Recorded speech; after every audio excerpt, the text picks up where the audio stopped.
সাধারণ গণিত ক্লাস 9 এবং 10-এর 9.1 অধ্যায় এর 23 নম্বর অঙ্ক।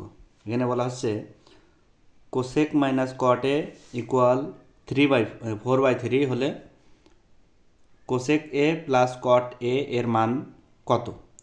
এখন সমাধান দেওয়া আছে, দেখেন সরাসরি এখানে দেওয়া আছে cosec minus cot A equal এটা, এখানে সরাসরি এটা দেওয়া আছে।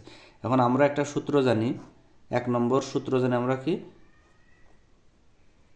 Cosec square A minus cot square A, cosec square minus cot square A equal 1, এটা জাস্ট একটা সূত্র। এখন আমরা জানি সেই সূত্রটা সরাসরি লিখে দিলাম, cosec square minus cot square A equal 1। এখন দেখেন এটা কোসেককে এ ধরলাম, কটকে বি ধরলাম, তাহলে এ স্কোয়ার মাইনাস বি স্কোয়ার, তার মানে এ স্কোয়ার মাইনাস বি স্কোয়ারের সূত্র কি, এ প্লাস বি ইন্টু এ মাইনাস বি, এ স্কোয়ার মাইনাস বি স্কোয়ারের সূত্র সরাসরি আমরা এ স্কোয়ার মাইনাস বি স্কোয়ার।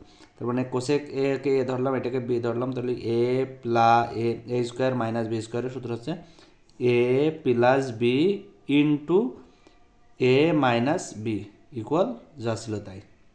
এখন যেহেতু আমাদের এই প্লাসের মান বের করা লাগবে, সুতরাং আমরা প্লাসটা বাম পাশে রেখে দিলাম, কোসেক এ প্লাস কট এ পাশে রেখে দিলাম।